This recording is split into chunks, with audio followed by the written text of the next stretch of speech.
तुम्ही पाहत आहात MCN न्यूज मराठी। बुलढाणा जिल्ह्यात खामगाव तालुक्यात येत असलेल्या कदमापूर जिल्हा परिषद शाळेचे शिक्षक राजेश कोगदे यांनी आपल्या वर्गातील एकही विद्यार्थी गणित विषयात मागे राहू नये याकरिता चक्क प्लास्टिक पाईप पासून गणकयंत्र तयार केलं।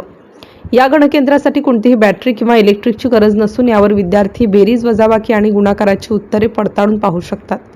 ज्या विद्यार्थ्यांना गणित विषयात अजिबात आवड नाही त्या विद्यार्थ्यांना खेळातून गणित शिकत असल्याने गणित विषयात आवड निर्माण होत आहे।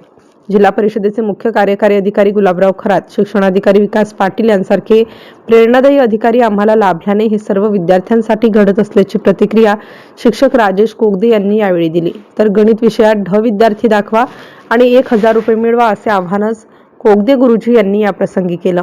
MCN न्यूज मराठीकरिता शेख अजीज मोहम्मद, खामगाव ग्रामीण। या ठिकाणी हे जे गणकयंत्र तयार केलेलं आहे, या गणकयंत्राच्या माध्यमातून कुठलीही क्रिया या ठिकाणी होऊ शकते। या ठिकाणी बघा, या ठिकाणी मी 6चा पाईप घेतलेला आहे आणि 9चा पाईप घेतलेला आहे। तर या ठिकाणी तीनही क्रिया एकाच पाईपमध्ये घडतात। या ठिकाणी बघा, 9 + 6 15,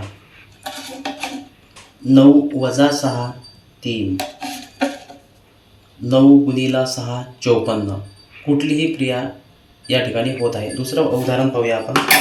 समजा या ठिकाणी मी हा 7चा पाईप घेतला आणि हा एक मी 4चा पाईप घेतला।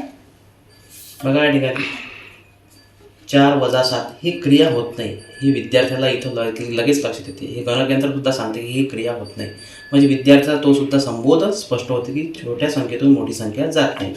पुढे बघा, 4 × 7 28, 4 + 7 11।